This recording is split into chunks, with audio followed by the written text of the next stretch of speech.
Folks, it's another game. It's from Dark City Games, isn't it, Miss? It is. Because you are supposed to look at the game and see that it is from Dark City Game, which she did. Now, what's the game, Miss? The Pusan Perimeter. Who, if anybody in our family line, has gone to Korea? My daddy. Your daddy did, and what was he? He was a meteorologist. He was a meteorologist. Do we know anybody else who went? Your dad didn't go to Korea. No. Who did we discover? Tracy's? Uncle Earl. Uncle Earl went. And what did Uncle Earl get in Korea? 5 bronze stars. For Valor.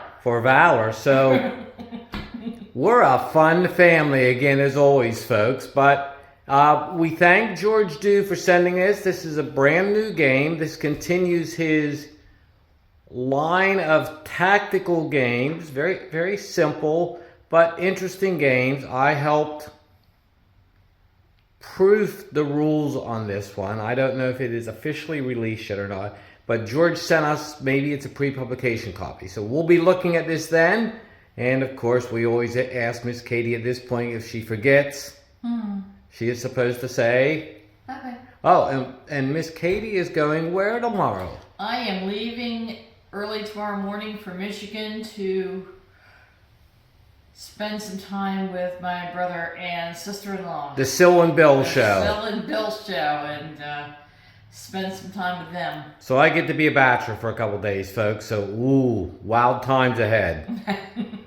As always, Bye-bye. bye-bye.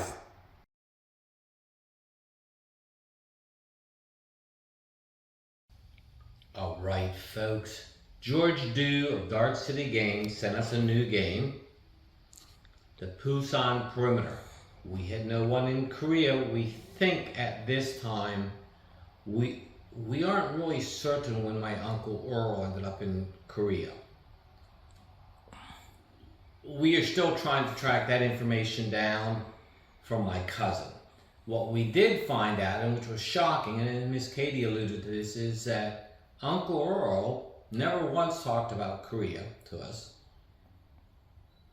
which meant then we never knew he'd seen combat, much less that he'd got a Bronze Star, much less that he got 5 Bronze Stars, much less, or much more, that he got 5 Bronze Stars with the V device for Valor. So when you think back to my Uncle Earl, he seemed like kind of that Marine type who would just do the job. But man, they get 5 Bronze Stars for Valor, and which means he probably had to have been wounded. We don't know anything about that, but it's hard to imagine getting 5 Bronze Stars without being wounded. So, but this is not about my Uncle Earl, it's about George Dew's game. And of course, the Pusan Perimeter. And what do we have with it? Well, you might say, well, it's not much. Well, it's kind of it's not fully desktop publishing. Think of it as a Minden type game of Gary Gravers and some of the other folks who don't have the same amount of resources to and who aren't going to publish, say, in the volume that GMT does, so they publish how they can. Cardboard counters, one-sided, okay. Not great, not bad. They're serviceable. I would mount them myself, except my arts and crafts suck. So, but what we do see on it is we see T3485s and SU76s, and as I would tell Miss Katie, this is when you start getting all wiggly and excited because there's armor. Now here, we've got Pershing tanks and we have Chaffees. Because why?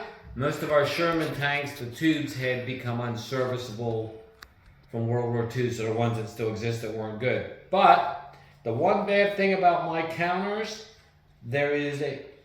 you won't be able to see this till I do it close up. There is a white line through them. Maybe it's just because mine came that way. I will let George know about that. if that was a production error or whatever. But counters, we've got armor, we have rifle platoons, machine gun, Maxim machine guns, and of course artillery airburst.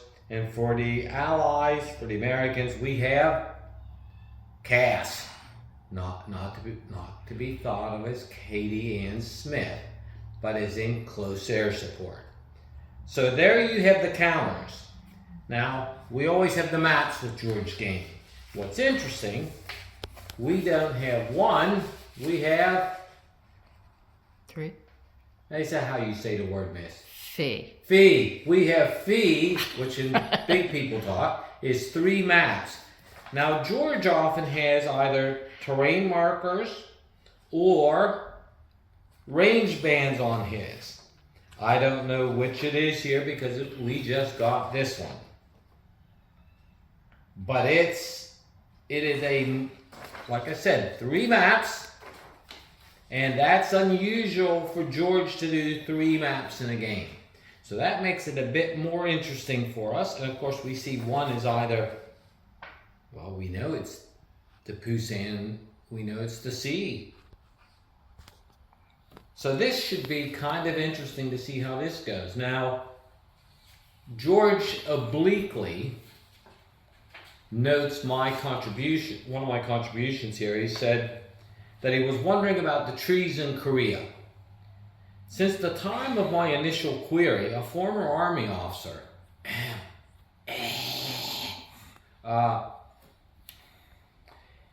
has suggested, well, it's not suggest, I didn't suggest, has suggested, because that, anyone who knows me knows I'm not that subtle, that a lot of the area in the hills of Korea had been denuded of vegetation to fill the need for fuel and material products. Well, the Japanese raped Korea. So, what do you think?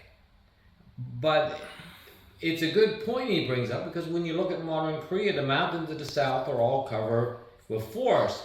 However, in the Korean wartime period, there were no trees. So a good point. I also helped prove this one. I will then look and see how it comes away from what I sent in, because sometimes folks use it and sometimes they don't. And we won't mention anybody's games who don't, and they turned into a messy disaster. Maybe not disaster, but numerous mistakes. So, hate seeing something I proved that not get used. So, let's talk about books.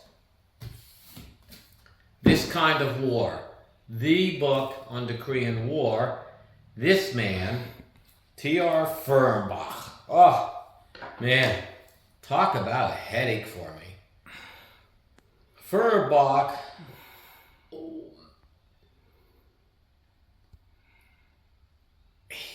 trying to think. Krusty. Krusty is the most polite thing I can say about Fernbach. When I got tasked with, he was coming to do, they wanted to have him come talk to the US, not the USAA, but the AUSA convention. And guess who got tasked with trying to get him there? Well, it was me. And so I started negotiations with him, and he was just a hardliner, and he wanted to bring his wife, and he wanted to stay in this hotel, and he wanted this. Well, 4-star general wanted him, so therefore I had to find some way to make it happy while staying within a budget. Well, the budget, they found extra money then. But the book on Korea. John Toland's in Mortal Kombat is another really good one. A little more on the popular side of history. Good book though, and one of the reasons I like this is because a friend of ours from Center of Military History, his daddy is mentioned in it because he had to go relieve a commander in the early days of the war. Makes for an interesting read. And the book on the Korean War, although not on the Pusan Perimeter, is Jeff Scher's The Frozen Hours. The best fiction book of its kind. I think it's his best work. So, 3 books. We'll look at things in closer detail in a moment. As always, thanks, folks.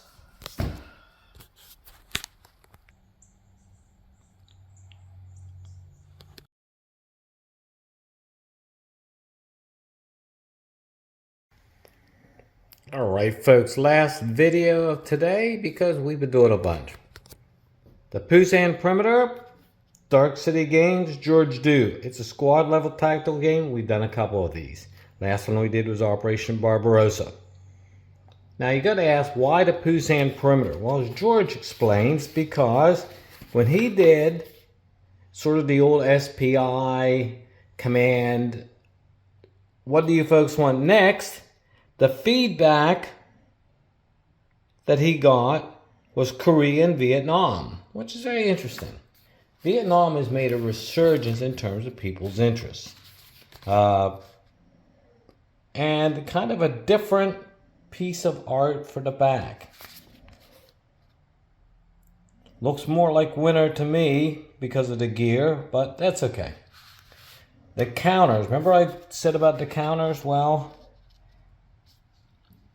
I noticed here, when we're going in close, this is a little off, that tank right there, and then this whole group of infantry counters, of North Korean infantry, is just not good. And I will ask George if he's had a manufacturing issue or if this was because it looks like this was maybe bent here. That it looks like maybe it was creased, and so maybe the post office damaged it. But if that's the case, then I will let George know that. 3 maps, except I don't know why map 2 is included. I looked through all the scenarios, and all the scenarios talk about maps 1 and 3. So, don't know why map 1. Also a small thing in the rules. I guess I understand using the same example, but it's weird to see here, why not just change out the ME-109 for something for the Korean War, and why not change out, let's see, where do we have the Flak 88? That's where it first caught my attention. The Flak 88 for something different. I know he's trying to keep it standardized, but this is the Pusan Perimeter. Keep it standardized, make it simple. Now, this map here, you're going to have to hit close with the enemy because A, B, C, D, E, you see the terrain goes up. So, depending upon where you're at, you're not going to be able to see the other guy. So in this game, a lot of closing with the enemy would seem. Looks the same on map 2. I'm thinking maybe map 2 is meant for future games. I don't know. It puzzles me. But here looks more like where much happens. Now, of course, the scenarios, and the one that first I always look for, well, of course, there's Task Force Smith, which I always look for. Well, we don't have Task Force Smith, but we do have Task Force Keen, and that one is played on board 3. So, that's probably where I will start because that's the battle I'm most familiar with. Then, of course, we always talk about our books again to you. TR Fernbach, This Kind of War. He talks about how you need to have the legions on the ramparts. And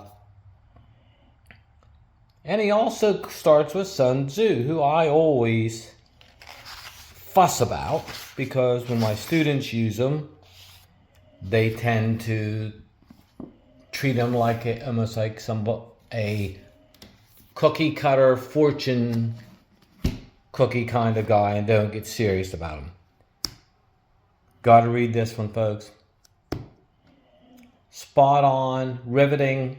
You will greatly enjoy Marshal Peng, the Chinese field marshal who controls the Chinese forces once they come across the 38th parallel and hit the U.S. forces at Frozen Chosen. And as I noted before, Toland's in Mortal Kombat, I think, is the best popular book. Thank you, folks. Look for our review on Board Game Geek, because that's where we always post our reviews. And you can also find them then in the great magazine Panzer Digest. Thanks, folks. Bye.